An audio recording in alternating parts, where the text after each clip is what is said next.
Black kings, black queens, resurrect the power handed off to black seeds. Black. And welcome to Jam-Packed. Now, I have a very special duo with us, a dynamic duo, and singing to their soul.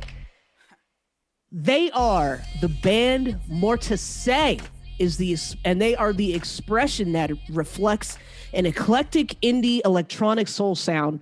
Their lyrics and sound reveal a merger of two unconventional childhoods. The music discloses many musical influences from country to soul, steeped in activism, spirituality, consciousness, growing up in different parts of America, both void of diversity. Music has the through line that has shaped how they perceive society and connected as a married couple. That's right.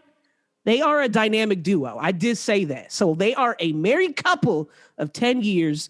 And now between the two of them, their combined experiences touring for Cake, Gomez, Root Beer, played shows with Chaka Kahn, Black Eyed Peas, Ozo Motley, Hillsong, India Ari, Erykah Badu, Morris Day, and The Times, and performances at the Milwaukee Summer Fest, House of Blues, LA Pride, San Diego Pride, Las Vegas Pride, Troubadour, South by Southwest, Downtown LA Proud Festival, and numerous other colleges. Listen, I'm already out of breath by all of the crazy achievements. You can hear some of, I don't want to spoil this, but you can hear some of one of their percussion skills in the track Party Like a Rock Star by Shane Hendricks featuring Nicki Minaj. Or you may have heard their podcast, More to Say About, exploring invisible truths and radical notions, whether it's love, relationships, sex, spirituality, music, film, politics. They're examining the unspoken relevances and benefits to present to present day society and culture. And just in case y'all are ever confused, they have continued the conversation through this crazy ass pandemic, having those purposeful conversations via Instagram Live. So make sure you do not miss those conversations. And if you want to be a part of their hoodie submission and giveaway for people that are lonely during this Christmas time, they're doing a 12 days of giveaway. So make sure that you reach out to them as well as check the show notes for all of the details to keep in touch and to get in touch with them. And then also be on the lookout for their song, One of Us. Make sure to use hashtag #BeOneOfUs. And that is January 13th. And then they're having a Zoom performance on the Let's Be Honest comedy show on January 17th. And then make sure that you're on the lookout for their full video that comes out on January 19th. Folks, one hails from Indianapolis, Indiana. The other hails from Eastern Washington State. And they consider themselves the city-bound country gals. Folks, I bring to y'all Vonyse Reader and Amy Lou Palmer. Woo! Brat, brat, brat. Woo! Listen, y'all do so much. I'm already winded and I'm out of breath. I'm like, damn, how did you get all that? We got to out there. We got to streamline that. Yeah, no, I did my homework. I did a deep dive, y'all. Right? I try to do a deep dive out here. I can only give it a good old try. How are y'all doing? We're good. Doing good. We're good. Yes. Hanging in there, you know. It's a pandemic, but we're, doing the damn thing. I call it the pandemic, But wait, you call it the what? I'm sorry, it cut out. What do you call it? Oh, the plandemic. The plan. It really is. It is really here, and it is a plan. It has been planned out. Y'all have it's called COVID-19 for a reason. Mm-hmm. This has been here since 2019. And 2020 has been fucked up because of it. Yeah. Yeah. And we're just being pushed into things that we would otherwise not do. You got people now, we're on Zoom. We're using camera phones. We've had camera phones for 10 years. How often were you FaceTiming before the pandemic? Not a one. People try to FaceTime me and I'm like, not here. No, I'm not even available. I don't even look available to FaceTime right now. But nowadays people are like, girl, FaceTime me. Oh, I miss you.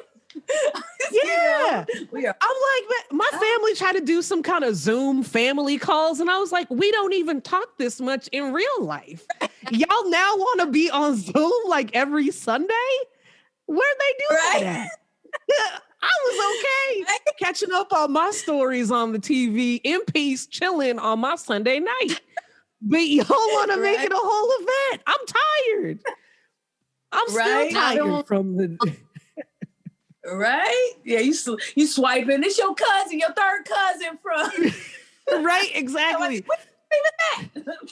That's what everybody come out. Oh, man, that's your cousin's cousin. Like...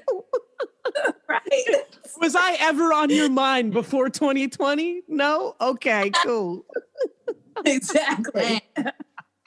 Yeah. Here we are. But it's cool, you know. As much bad as it's doing, I think it's also doing positive. So. Yeah, there's some positive. Because it is bringing families together and tearing some apart. Weird, yeah. In some weird way. I feel like it's attempting to bring families together, but also like really acknowledging the gray areas of relationships, and whether it be with your family, your friends, like you didn't feel this way about me before all this happened. For me, it's just like, keep that same energy, you know? It's just... Don't go change it. Right. Don't go change it on my account. Right? Yeah, exactly. Oh, man. Listen, I keep wanting to take a sip of y'all's drink of choice, so I'm just going to introduce it for y'all. Y'all's drink of choice is some sake. Listen, I learned a lot about sake, by the way.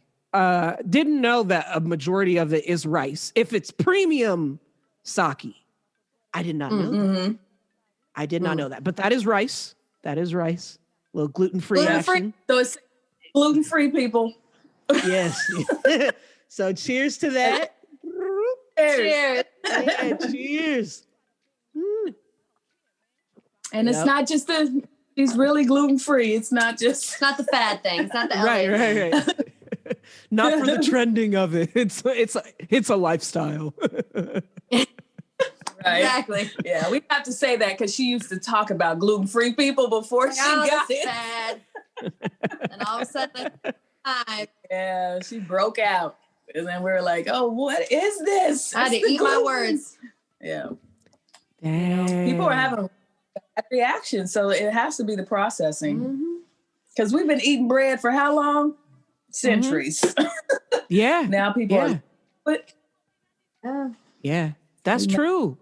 The wifey, she can't have American wine. And she's always before she used to drink it, and then we went to France. You know, I have family in France, so we drank the wine out there, and that's pure real wine. And then you come back, you have American wine, and it's like, ooh, I don't feel the same. This is hitting a little different. And so she can't have American red wine. It's the saddest, craziest thing. They have these wands. It's like a wine wand, and she's got to put it in. If she has her wand, then she can maybe have American wine, because then it takes out the sulfates. So, yeah. But she'll just be like, is it French wine? But then people are like, oh, you fancy, huh? But it's like, no, it's like a real life adjustment. Like she can't have it. And I'm just like, is it wine? I'll drink it. I mean, if it's decent wine, somehow my body is immune to this shit. Right? Yeah, it's fighting it out. But America, I mean, because Paris is the only place I can eat bread and not gain. I lose weight eating bread in Paris. Yeah. That's because they put all this shit in their food and their wine. Preservatives and all the Americans, we just, God bless us, everyone. Yeah. Like, do you watch what's it called? Adam knows, or Adam hates everything. Was it Adam knows everything? What's it called? Adam. I don't know. Damn, that used to be my show, and I just totally forgot. I think they play it on Netflix now, but it's a regular TV show. I think it's like on True TV or something like that. But he tells like basically the truth about these things, like processed food, the story behind corn syrup and cornstarch, and why everything has fucking corn in it. You know, and shit is nuts. That will make you just not want to eat anything. Just the way that he just kills. The irony is it's the product that we killed a whole people off to get, and it's killed. Yeah, karma's a bitch, man. Right, man. And we just over here just having to deal with the fucking bullshit ass repercussions, man. Oh man. Yep. Yeah, but it's definitely a good show. Adam knows everything. Adam ruins everything. There we go. Whoo, little Saki makes it all come together. Adam ruins everything. There we go. Mm-hmm. As we were talking about, like he ruins weddings, like why you wear a white dress. Like it actually started with like the classist elite assholes from back then. Like it's like a orange juice. Man, don't look at orange juice the same. Oh wow. Orange juice. Yeah. Orange juice. Yeah. I feel like especially for y'all would appreciate what bars Adam is spitting, and he just does it with so much comedy, so much. Oh, it's so great! It's so fantastic. Yeah, I'll check it out. Yeah, he's like Hassan. We love Hassan, the Patriot Act. You watch Hassan? I haven't gotten a chance to watch his comedy special, but I'm familiar with his style and his brand and all that stuff. And I love it because he doesn't give a fuck. He's a truth teller and he tells it from his side. And, you know. Yeah. He's cool at breaking stuff down. They did a great job at breaking stuff down. Yeah. Especially with everything was going down with George Floyd and Black Lives Matter. He did a take on it for Indian people. He's like, what are y'all talking about? We here because of Black lives. You better support. Yeah, exactly. You know? Yeah. I mean, like, it's like with all, it always, you see, I'm already speechless talking about George Floyd and Black Lives Matter and everything like that. It's just, I feel like 2020 really showed that ass. You know, even though we've all known this was a thing, this was always an issue. This is always a lingering, festering problem in this country. And it only took the ugliness of a president for people to really feel bold enough to like show that side of themselves and how they really feel and how they really think. You know, the Karens, all of that. I mean, for y'all being an interracial couple, did y'all feel like a sense of people looking at you, like people, how do I want to ask this question? Because it's like a loaded question in my head, but it's as an interracial couple, how was that for y'all?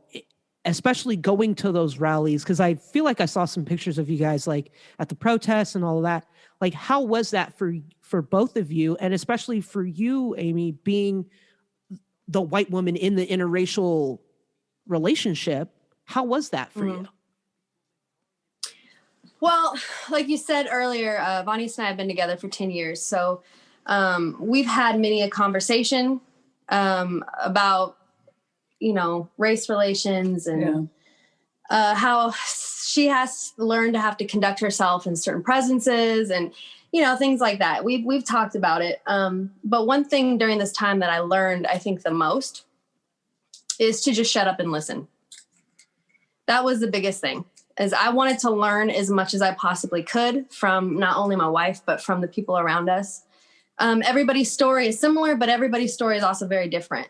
So, you know, I wanted to take in as much as I could and just be present to it. I think it's extremely important. not to be deflective, not to, oh yeah, I know this story, or, you know, whatever the case is, but just really be present in the moments. And at one point, you know, Vonyse had a breakdown on Instagram Live.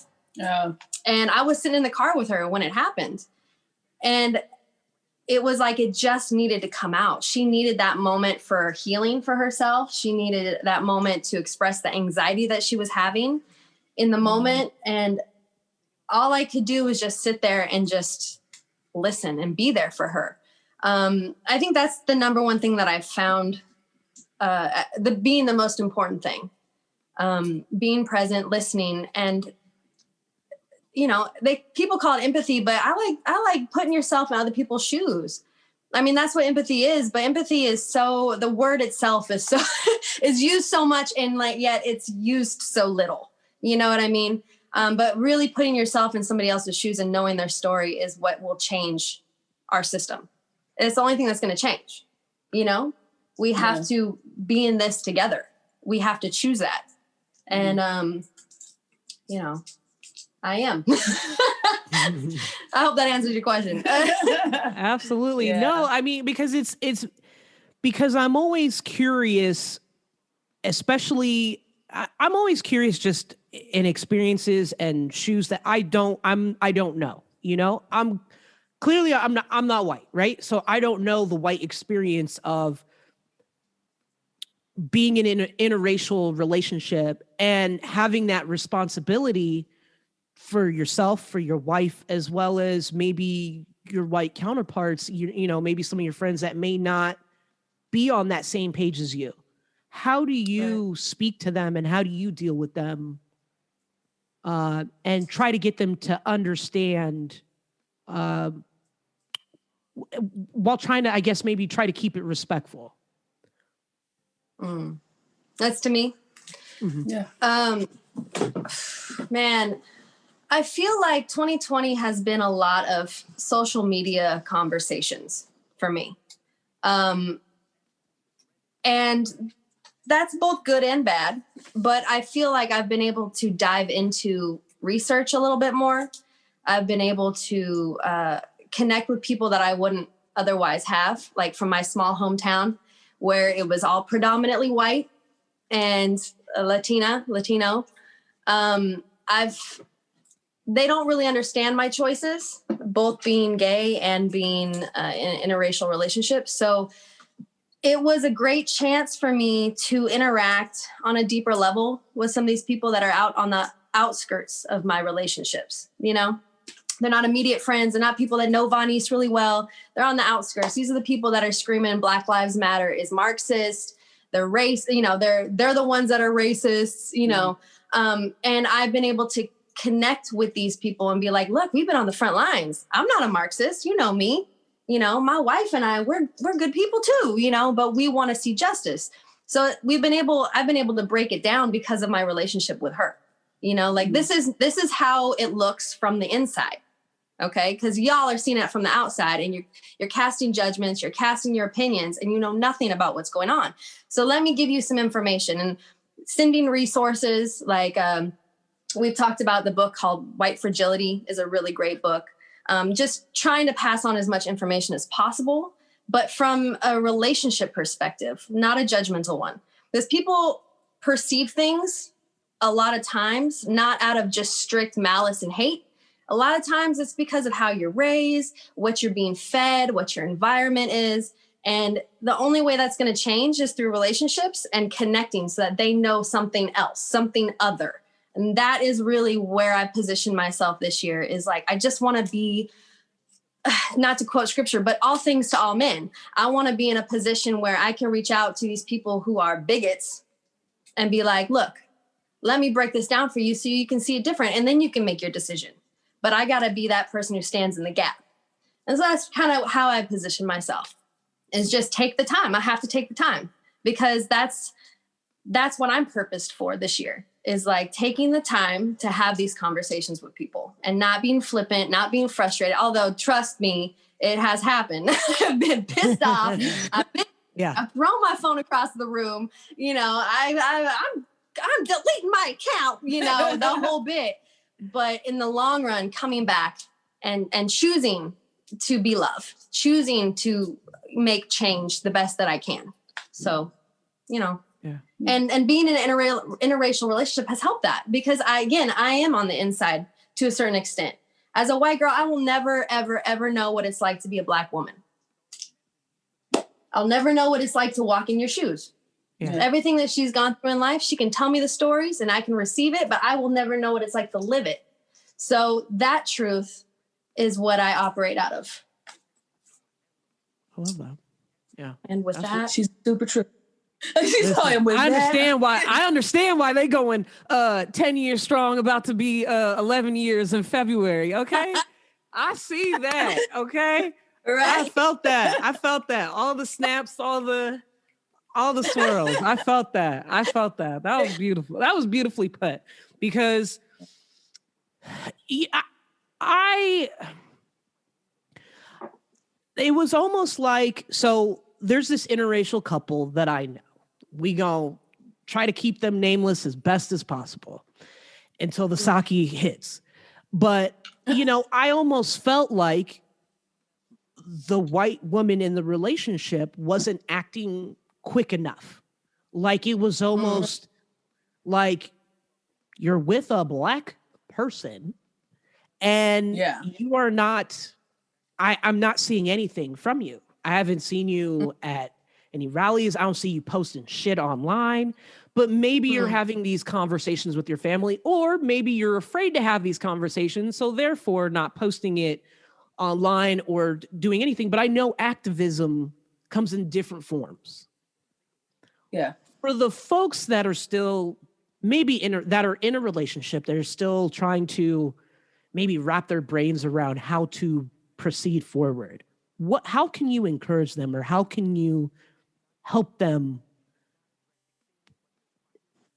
connect the dots of the person that you say that you love is Black and they're going through this experience as a Black person, but you have yet to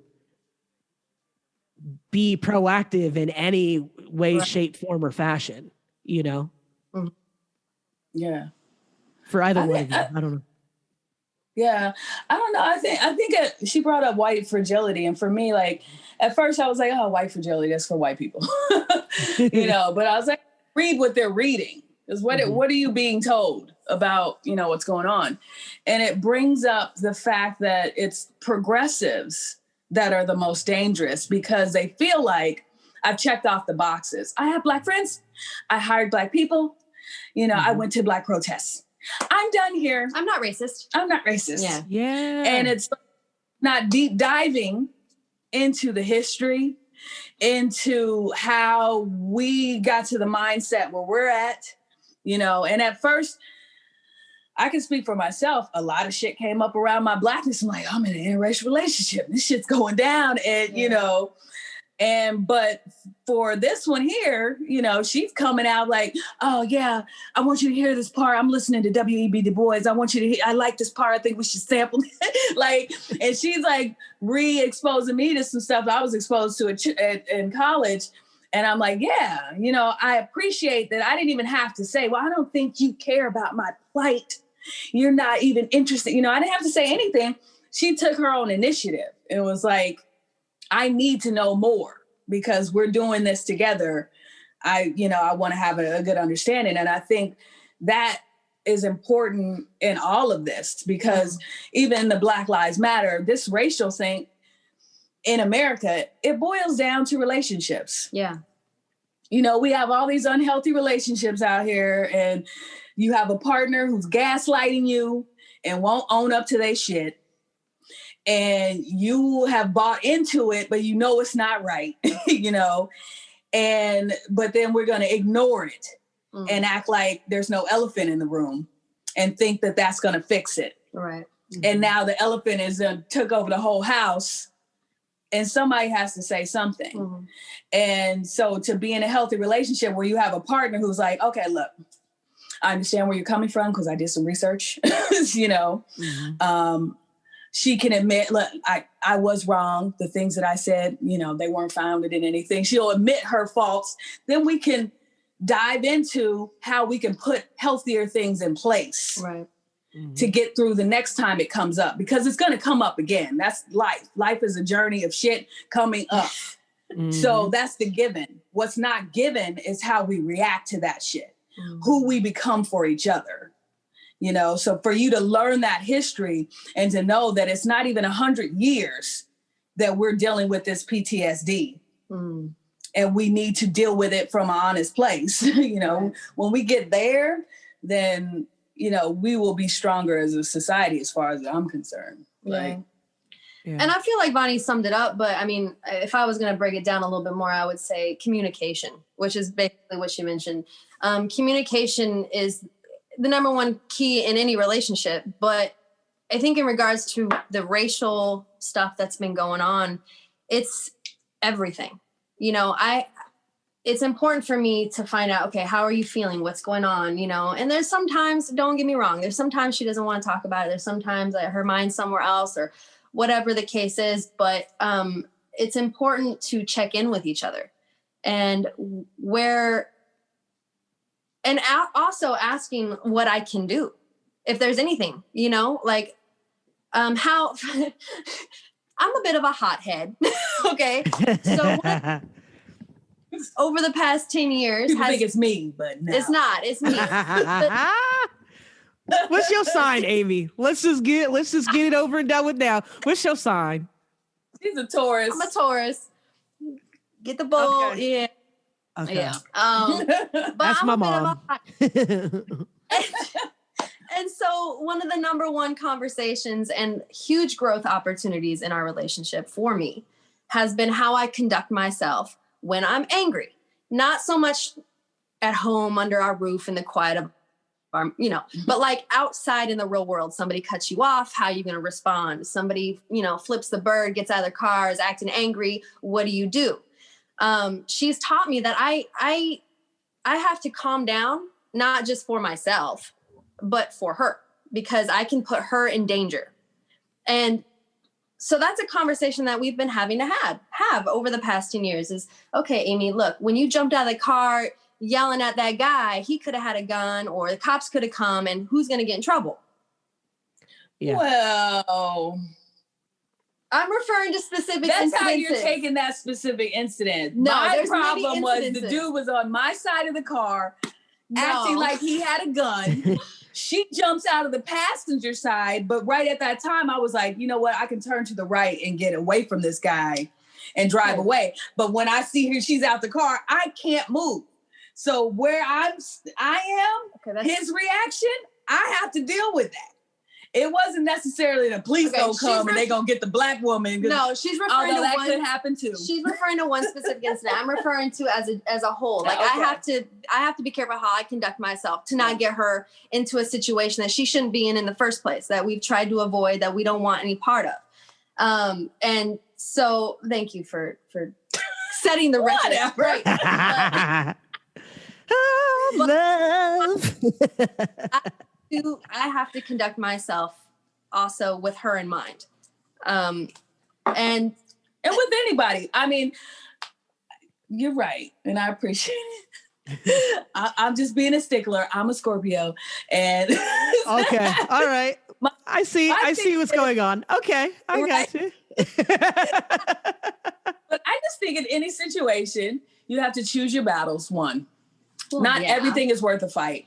Two, if you react emotionally, it's detrimental to everybody because now that energy will take over the situation. Right. And people will become very animalistic and shit that didn't have to go wrong will go wrong. So you factor in color and everything else, it's a cocktail, you know, but that's just a given. That's what I was trying to say, but she sums it up better. I was just translating. Thank babe. you. I was translating. Hey, teamwork makes the dream work. All right. When you were talking about your experience of that same story that you guys were recounting, it almost felt like, are there triggers from your experience growing up in Indianapolis, Indiana? I only know like a little bit about Indiana, and that there's a city named Hammond, Indiana, my last name, and that and I've driven through Indiana before, but it was like briefly. It was like the outskirts of Indiana.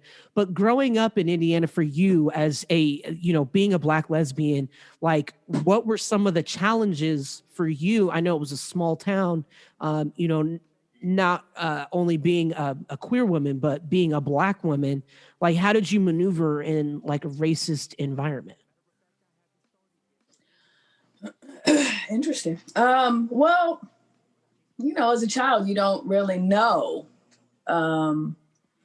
it's racism until, you're growing up. And I think, in the time we were coming up, that my mom being her generation, being that first desegregated generation, were just trying to assimilate, and they weren't really, send the kids to school. But now the schools are integrated, and you have, I had a mixture of like, who seemed to be a really cool white female teacher who had said some things to me that were racist, but I didn't have a translator to identify that was racism. I just thought, well, how mean? Why would you say that? But it had to do with my color. And it wasn't until I was probably like maybe 7 or 8 that I even really got confronted with that I was Black. And that was by, I was playing with some little boy who had Star Wars toys. He would play out on his little open patio in our apartment complex. And I would just come by and we start playing because we both love Star Wars. And then one day he wasn't out there, and I went to the door and I was like, can so-and-so come out and play? And his mom was like, hold on. And then the little boy came out and was like, my mom said I can't play with you because you're Black. And I was like, Black? What is that? So it came, it showed itself in levels. So, and you always knew there were certain areas you don't want to get caught in after dark if you're of a certain skin tone. Opportunities, they're a little different for you as opposed to your white classmate.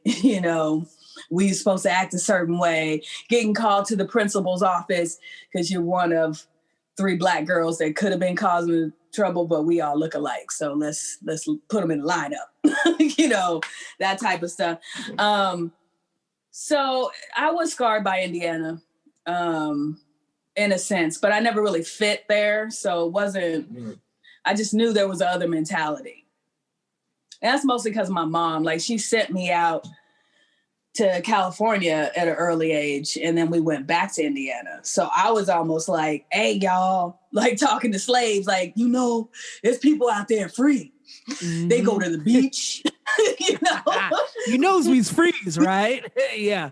Get out of here, I'm the only 10-year-old, that's like reading the newspaper and holding meetings with my cousins. Like, listen, you turn 13 first, you can get a job at 13. You start working first, then I'll start working, then your sister start working. We can save up and buy one of these here minivans and drive to California.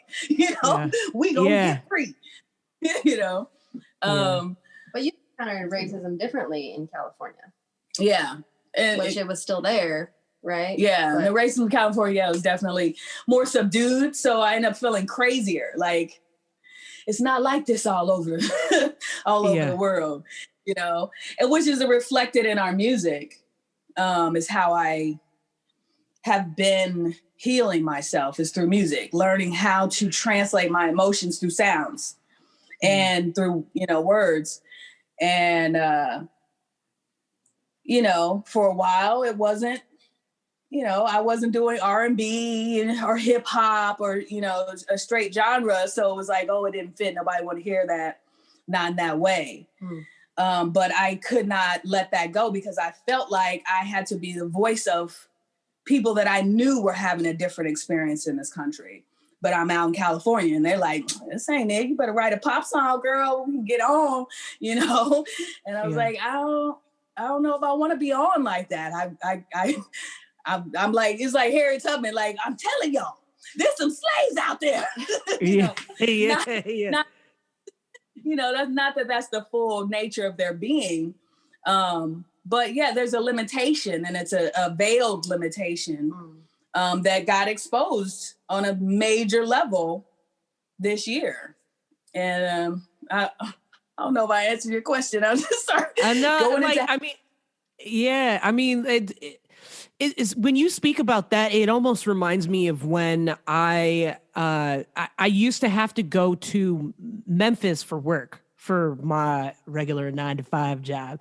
They used to send me to Memphis, and around that time, Trump had just gotten elected, and I was like, "Fuck, it's about to be some crazy ass shit."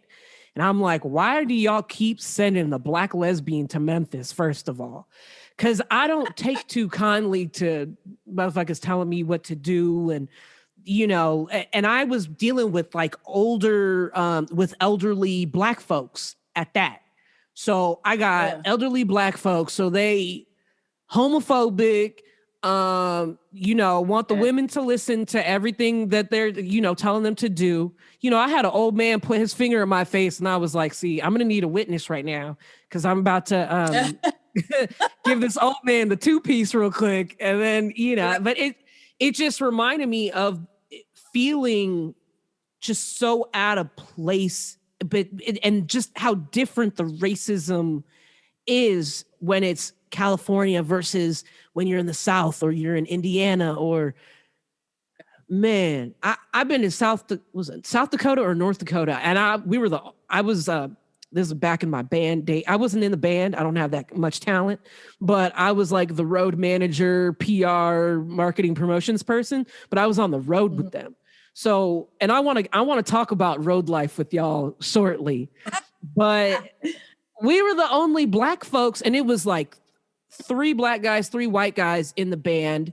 And we would play with metal bands. So we were with like hardcore metal bands, like, blah, blah, blah, blah, like they're super, like they probably go to KKK meetings, like, once a day, but it was very interesting being in those spaces.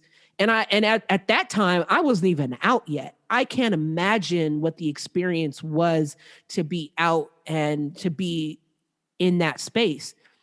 Because already being a black woman and feeling already very different in my skin, in who I was becoming, a baby gay, not knowing it yet.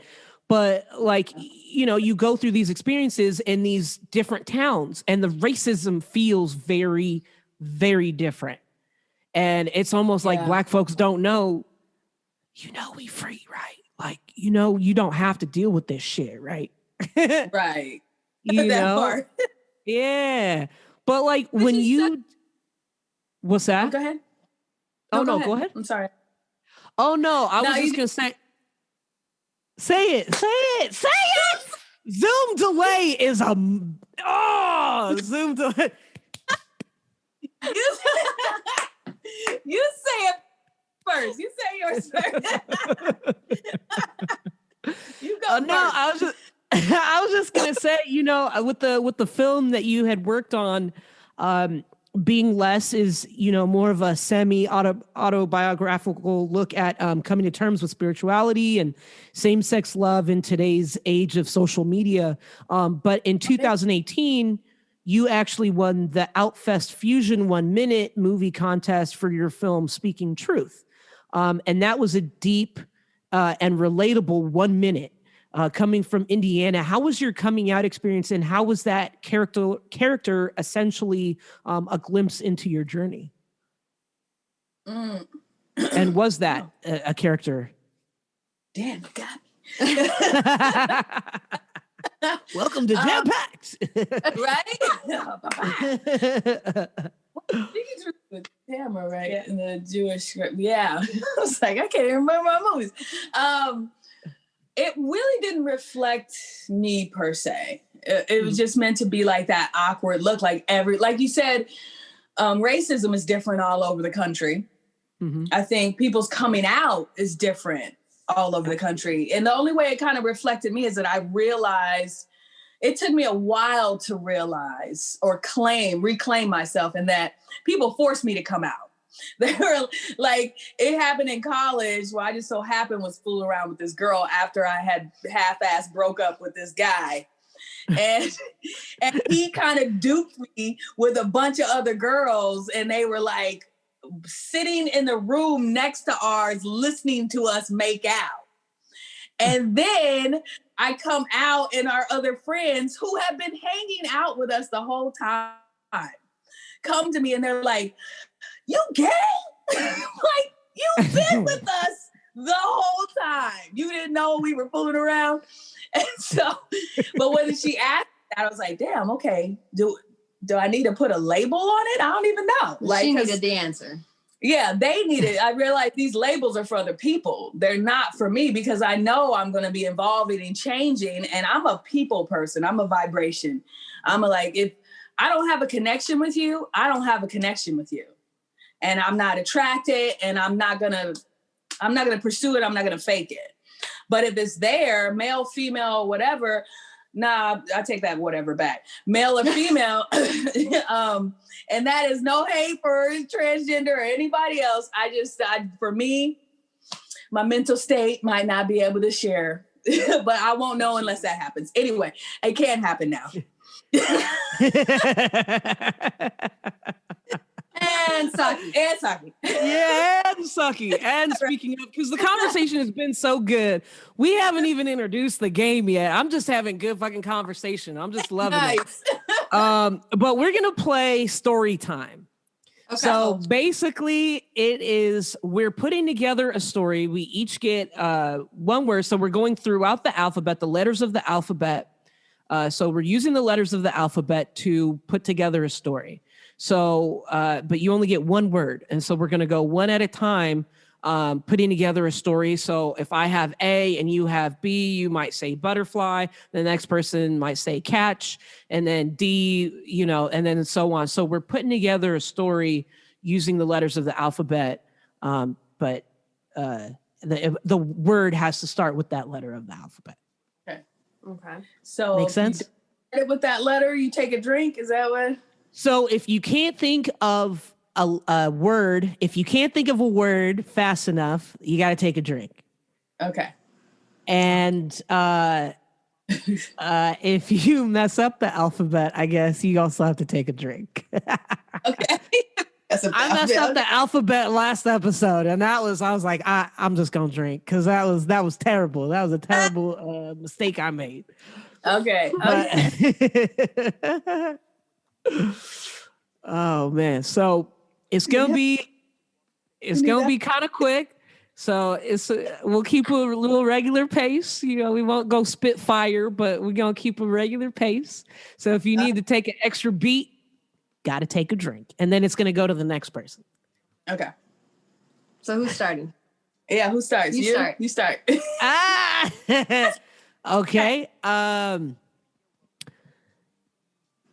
Oh wait, make a story. We're putting together a story that hopefully will make sense.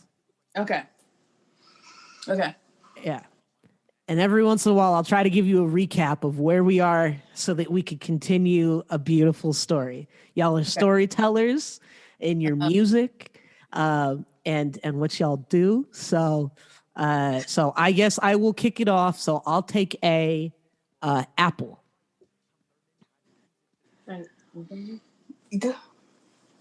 Bit. Ooh, that's good. Cruncher.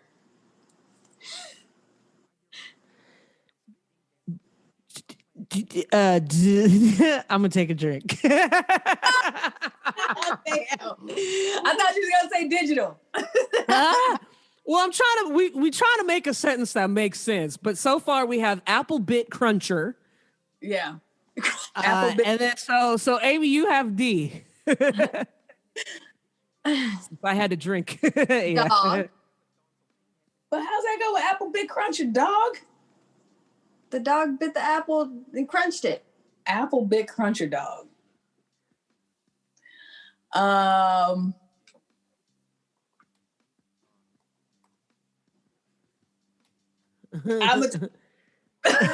We all drink it. All right, so we're at Apple Bit Cruncher Dog. Especially. Oh, okay. 4. Ooh. Great.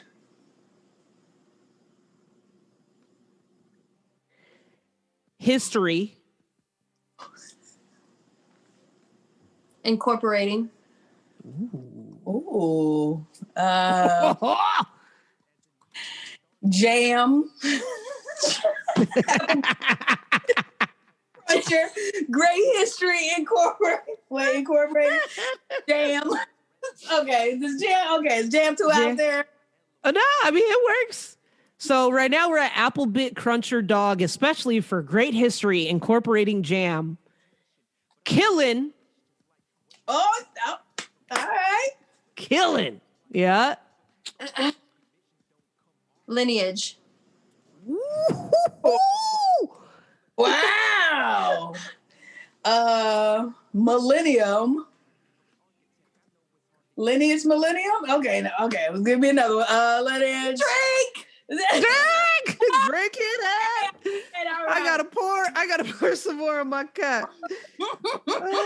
Let's see. Damn it. Oh my god. Killing lineage.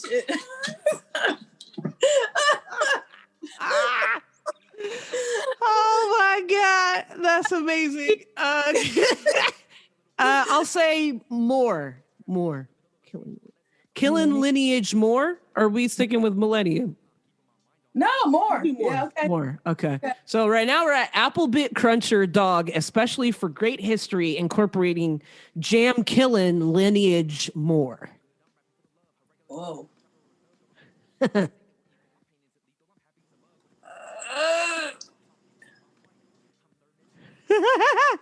Are you drinking? Drink it up. Drink it up. I'll drink with you. Yes. Okay. More So we're on in. now. Now. Ooh, more now. Killing more now. Lineage, more now. Killing lineage. Ooh, I got Obstacles. Ooh. Oh, okay. Ooh.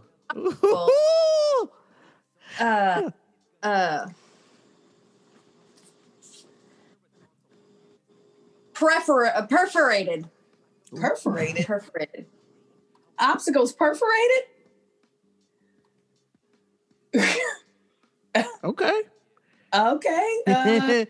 So right now we're at Apple Bit Cruncher Dog, especially for great history, incorporating jam killing lineage, more now obstacles, perforated, Quilted. Mm. ooh, Yeah. So the obstacles have been The obstacles been quilted. Perforated, quilted. and quilted. right, Bam.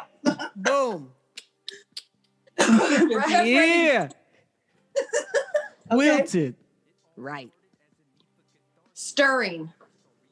ooh, Oh, right, sorry. okay, Trivial. ooh. Oh, they came to play. Oh my god. Under. Ooh, okay. Venomous. Oh, damn, venomous. Wisdom. Mm. Ooh. Oh, that's I'm a good. drink. I'm gonna drink. So right now I'm a drink. Not a good speller. That's my issue. Shit, you and me both. So right now we're at Apple Bit Cruncher Dog, especially for great history, incorporating jam killing lineage, more now obstacles, perforated, quilted, right stirring, trivial under venomous wisdom. Damn. It got dark fast. X word. X words are hard. There's only one that comes to mind. You're right. Oh, Right? That's Oh yeah, see, I was thinking xylophone after I had to take a drink. Right? Yeah, xylophone is a good one. That's the only one I know. Xylophone. I know, it doesn't work. No, it don't work. Drink. All right. Oh, drink. Okay. There's no X. Wisdom X-rayed. Ooh. What'd you say? X-ray? What? X-ray. Ooh. Okay. Your Xenophobia. Oh!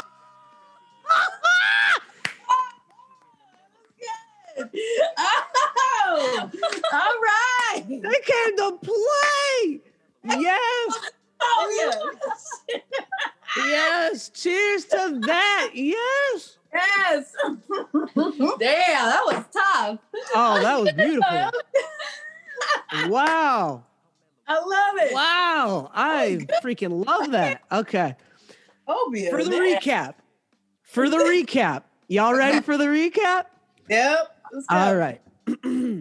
So Apple Bit Cruncher Dog, especially for great history incorporating jam-killing lineage, more now obstacles perforated, quilted, right, stirring, trivial, under venomous wisdom, X-rayed your xenophobia.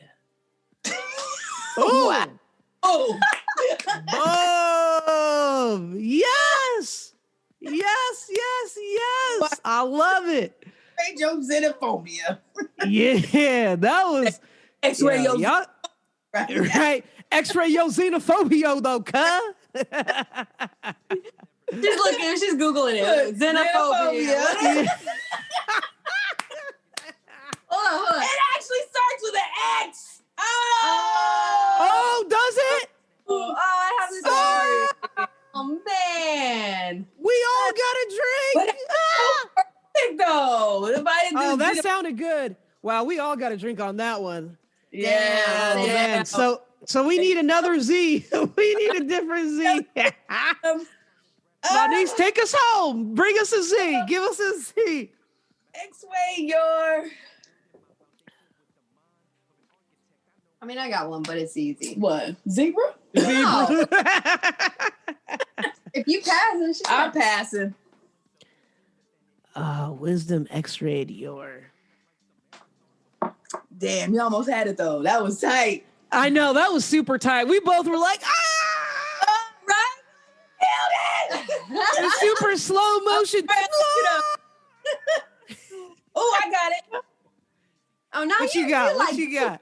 I'm cheating. She's cheating. It's yours. It's all right. I Googled doing words with friends. So if anybody's out there playing words with friends with me, I'll just make a word up and then like see if it's real. And then it's like, oh, okay, yeah. But then I also Google like words that start with like ZA. And then it's like, Yeah. So wisdom X-rayed your zaddy. Urban Dictionary count, right? I know, right? Listen, I think we should throw some Urban Dictionary in there. We should. I like that. Listen, we'll play another round and then incorporate Urban Dictionary. That shit is about to be off the hook. So we're gonna say X-rayed your zaddy. Your zaddy. Yo, zaddy. Oh man, that was amazing. Y'all have been together for 10 years, but like, how is it being on the road together? Like, how do you balance performing with wifey and then like being present for yourself as well as like fans along the way?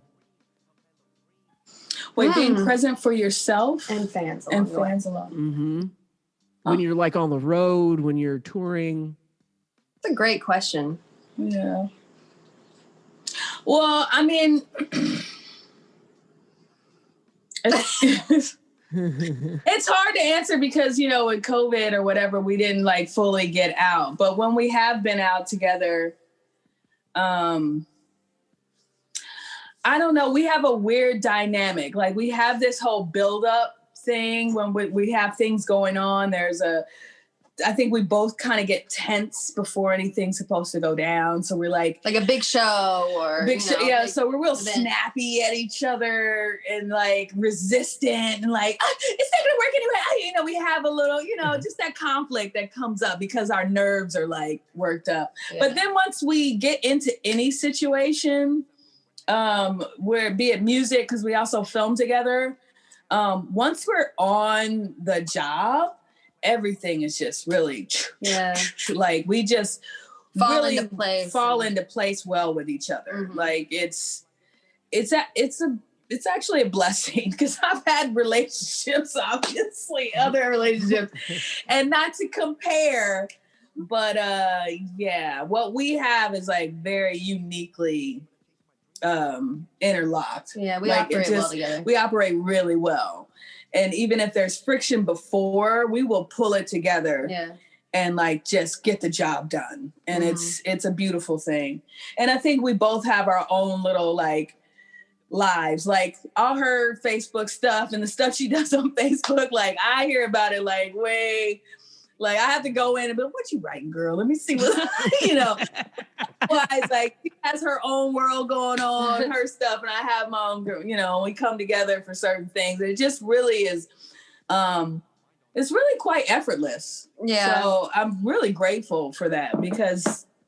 I mean, traveling and actually touring, we're looking forward to doing more of that. But we travel outside of COVID together. But we do travel really well together outside of her driving a lot of, anyway, but don't make you start driving. Keep it up. Hey. You gonna complain about my driving? No, I'm not complaining. I'm shaming myself outside of you better outside of my wanting to drive. Yeah.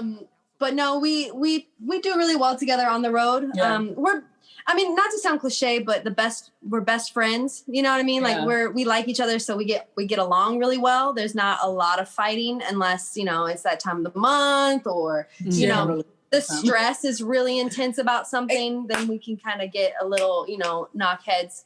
And then just like she said, we kind of have our not outside lives, but she, does certain things to create her wholeness and get what she needs for herself. And, I kind of do the same. And even being trapped in the house for so long together, like we just very little fights and stuff. We just kind of seem to work well together.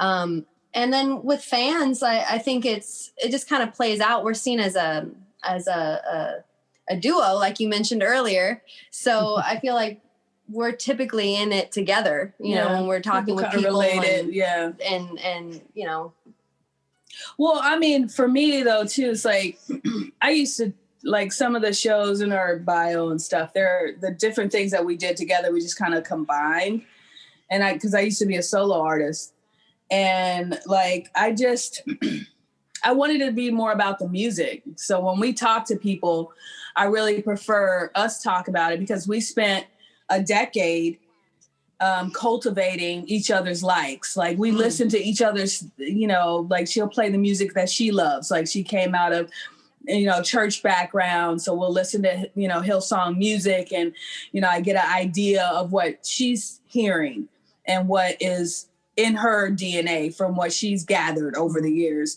And she'll listen to what I'm hearing. And so the effort was to really understand each other so that we can make sure that we're both present in the music. Yeah. That both messages are somehow being represented of both people. And so I really like that we speak to everybody, as a duo, because the heart of the music is us, not just, it's just me. I know I do a lot of the production stuff. She does a lot.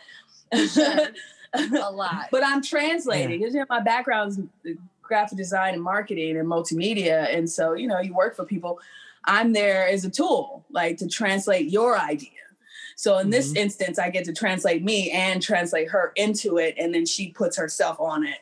And it's like, we finally just this year got to a place where we're like, that's our sound. That's what we've been trying. This is the pocket we're in. This is what we represent. That's dope. That's dope. I mean, like being together for 10 years, how do you remain focused? Like, how do you not focus? How do you remain grounded in the relationship that you both have built with the open communication? Like, how do you keep that going for 10 years? That's a beautiful thing. Yeah. Never assuming anything, like always making sure communication lines are open, always being willing to have a conversation, even if it's a tough one. Being willing to upset the other person to have a breakthrough. Because I know that I can say some things that she's not going to necessarily take well, but my intention is well. And I have to I have to say it to you because we're just going to keep repeating this. Yeah. So it's like, let's discuss it to break the cycle of what we're doing and deal with our own little idiosyncrasies. Like there was something that I learned. One of the first things I really became present to was that my mom is a sire. So when I was young, she wasn't happy. What'd I do? What do you need something? What is it, Mom? You know, I was always worried about upsetting her. And when Amy came, she would sigh a lot. I was like, I'm a big sire. You good? Everything okay? She's like, stop asking me. Everything's okay. I'm okay. I'm just breathing. I'm like, oh, you know, I just have this, you know, I explained about my mom's relationship. And she was like, well, I'll tell you what, when I breathe like that, either I'll say we'll call it something. So I'll just be like, oh, it's a blurp. Just having a blurp, you know? Yeah. Okay. Yeah. And it dissipated the whole took all the anxiety and stigma around it for me. It took a little while, but after like the first year, it wasn't a thing, which the first time in my life, probably in relationships, first time I wasn't doing that with a partner, like constantly checking in, like, you all right, you know? And so we don't even have that much anymore. Which Every once in a while she'll be like, was that a blurb? Are you pissed off? Was that a blurb? Right, yeah. Like, I was a blurb. We're good. Okay, let's move on. Right? Or like, no, I'm mad. Like, wait a second, I'm pissed off. Yeah. Just give me a second. You know what I mean? Listening to one another and, you know, giving each other the space that we need sometimes, you know, when we need it. Yeah. Also, she's been through a lot with me. Like from the time that we've been together, like when we got together, I was basically in a lot of drama with the church. Like I was having to leave the church because I came out and I was on staff and all this stuff. So there was a lot going on with that. And she stuck by me and she stayed present and she listened. And then, you know, unfortunately, both my parents passed away in the time that we've been in a relationship. They passed away very young and unexpectedly. And she really just gave me the space I needed, but with open arms. I don't know if that makes sense. It was like, she didn't fill the room with idle chatter and idle sorries, but she just let me fall and collapse into her for the affection I needed. And she led me through a lot of stuff that I didn't think I could get through. And I think that kind of trust was built. I don't doubt her for 1 second, you know, that through all that shit is the fire refined us, you know what I mean? And I just feel like we're stronger for it, you know, and that's the beauty of refinement is you just get stronger and pure and, you know, ready to take on the next thing. Yeah. So it only makes sense that we're really launching into this next year hard. We've built that. That's been hard work, you know? Yeah.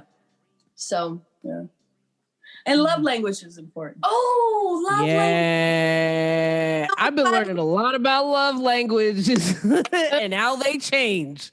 I feel like I'm going to need a part 2 with y'all. I'm just putting that out there right now. And I don't know when y'all going to have time for a part 2, but we're going to talk about love languages. We're going to talk about being gay and the church. Trust me, that's a whole other segment of my life. You know, I would really love to talk about that because I know that y'all have experienced that. And I would love to have that discussion with y'all because I feel like the church really turns a lot of folks in the LGBTQ plus community off. Yeah. And it's almost like, how do you recenter? But I know y'all gotta go. and I got a different question. So I'm just saying, put a pin in it, put a pin in that one, and put a pin in that one. And then I have to have a part 2 with y'all. I don't know when we gonna have time, when y'all gonna have time for me, but I know you guys have a lot of stuff going on, and y'all have been in the studio and all that stuff. But there is a question that I've been wanting to ask before y'all get out of here, and I know y'all gotta go.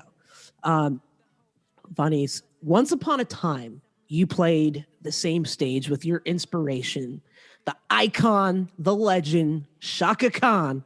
Chaka Kahn. And then you met, and then it felt like talking to your auntie. What was that like in that moment to meet the woman that has been your inspiration? And what does it mean to you now as a creative living in your purpose? Oh, damn. you got questions, girl. I got questions. Yeah.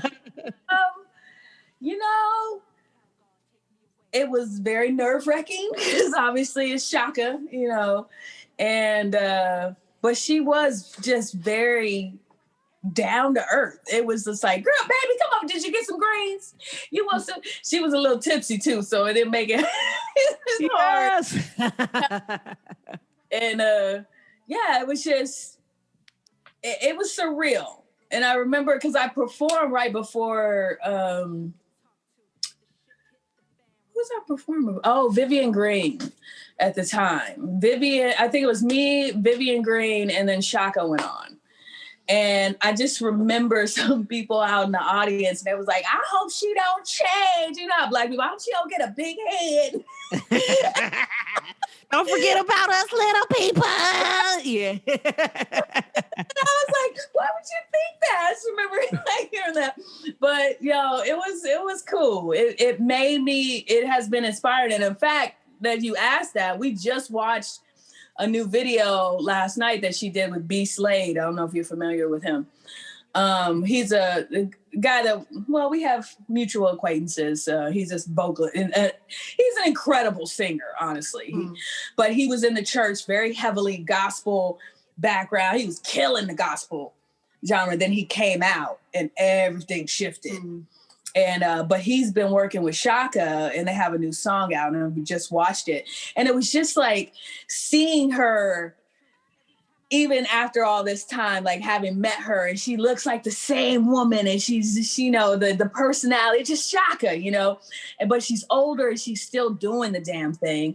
And I'm not as young as I would like to be, still pursuing this, although that's neither here nor there. But it gave me hope, like, damn, our paths crossed. We had a moment. She was real with me. She's real. She's a woman expressing herself, and at whatever age, she's just aging gracefully and still expressing herself and giving love out through music. And so it's my inspiration to I can go out like that. Pushing. We can keep doing that. We gonna go out like that, So it was it's brilliant. That's dope. Oh man, I had to get that question out there before we get out of here. Yeah, no, I love it. Y'all did a deep dive, okay? Listen, I do a deep dive. I try. I can only try. Yeah, let's definitely. Yeah, we would love to. We want to do a part 2. Come on. Yeah. We got to do a part 2. I don't know when you go pencil me in, but let me know and I will make it happen. Because I feel like those are such beautiful conversations that might take another hour or so. And, especially the church and the LGBTQ plus community alone is a very lengthy discussion. And I've had my personal experiences with it, as well as the wife, getting married, people really show their ass out here when you get married. They really do. And you really find out about folks and how they really truly feel and how they've been feeling all along.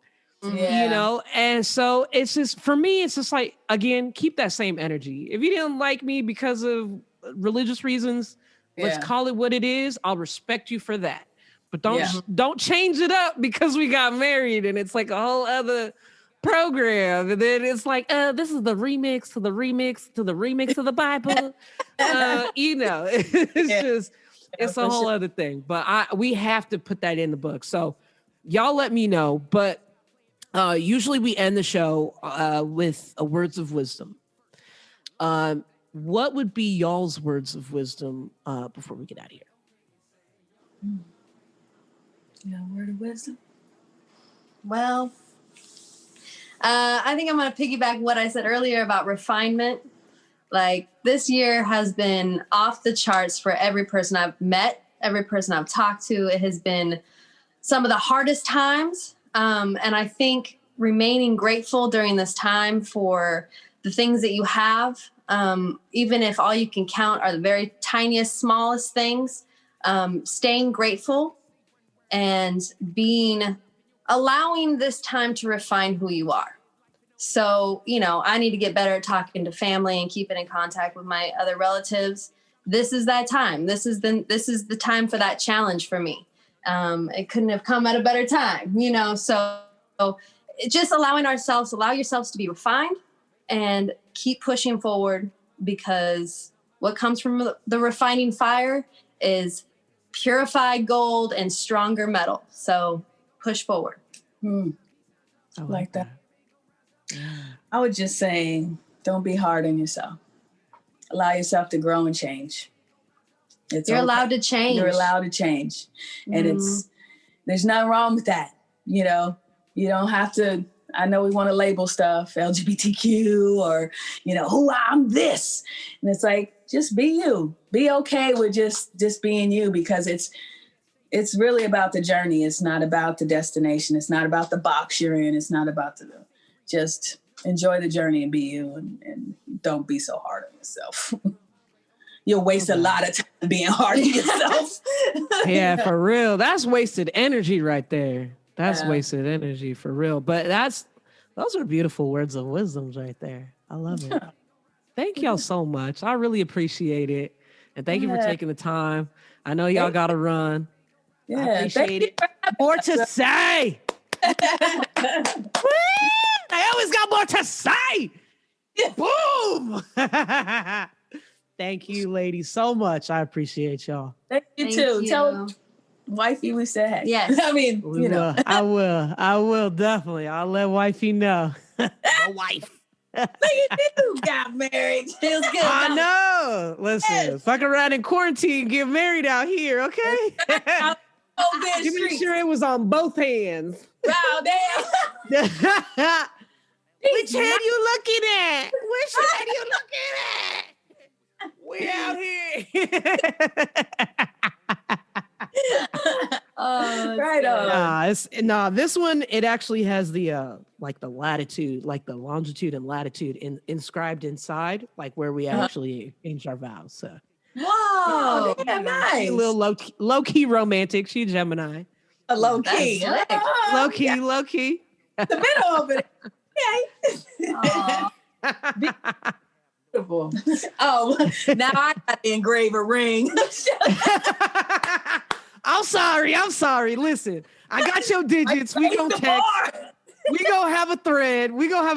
I got ideas for you. It's all good. What's your love language, Amy? Before we get out of here, what's your love language? Yeah. Touch. Ooh. Yeah. I got you, Vonyse. I got you. I send you a text. I got you. What? I'll send you a text. You talk about raising the bar. I got you. I was Sagittarius, so we just random as fuck. So. Oh, okay. Nice. What's your wife? A Gemini. Oh. Yeah, keep me on my toes. Fire over there. See the two of y'all. There's a whole lot of fire. Nice. Aww. Thank you, y'all. I appreciate it. At part 3, I'm also gonna put some relationship advice. I'm putting that in all the pins for part 2 of what we're gonna talk about. For the single folk out there, how can they scoop themselves up a wifey out here? Yeah. Right? I got some good tips. Get intentional. Amy's rubbing her hands. She is ready to throw that advice. There we go. That is the cliffhanger to be continued. Dun dun dun. Dun dun dun. I love it. And we will see you on the next Jam Packed. Woo! Live in a time of straight sin. We got that shit. Make a statement day by day. Y'all better come my way. Y'all better come my way. Okay, and say, y'all better come my way. I'ma make a statement day by day. Peace out, up. Put them in the air, ain't gon' rise up. Peace out, up.